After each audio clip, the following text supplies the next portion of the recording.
Well, the Minsk agreements are still to be implemented, and this is where we are. I mean, they are not being implemented in the proper way because of the security situation, and this is how we assess this situation right now.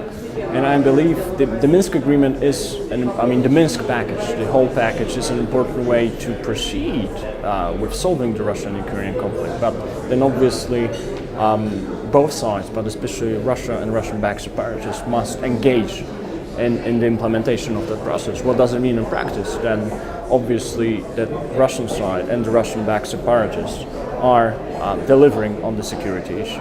Once security is in place, then obviously I believe that we can proceed with other elements of the Minsk package.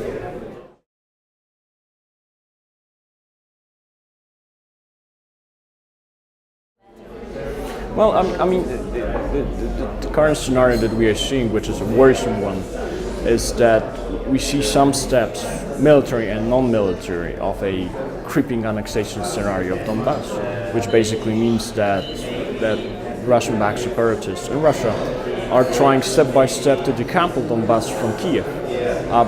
We believe that will be detrimental not only to Ukraine but the whole European security architecture.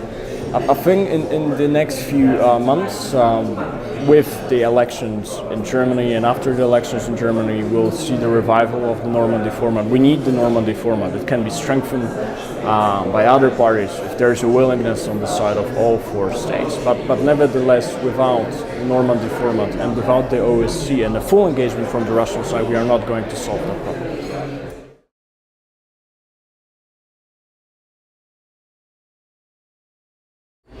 Well, obviously there is no direct threat to the Polish security. It's not imminent, but when we look at what has been happening in the recent years, especially since 2014, but even earlier since 2008, so since the Russian invasion of Georgia, we see a militarization of Russian foreign policy, modernization of the Russian armed forces, and a very aggressive posture, especially in the Baltic Sea region, but not only in the Baltic Sea region, which basically means if you have a border with Russia, and both Poland and Lithuania, we have a border with Russia with the Kaliningrad Oblast, which is becoming one of the most militarized places in Europe, then I think that the threat is real and possible. But nevertheless, despite that, we are trying to be engaging in a dialogue which is trying to reduce the risk of potential military escalation.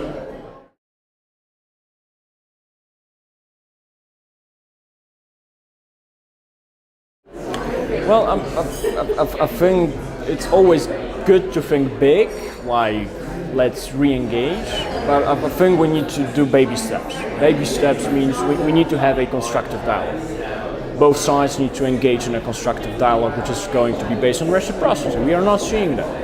And if we don't see that, we cannot go directly or jump directly into full engagement on business as usual.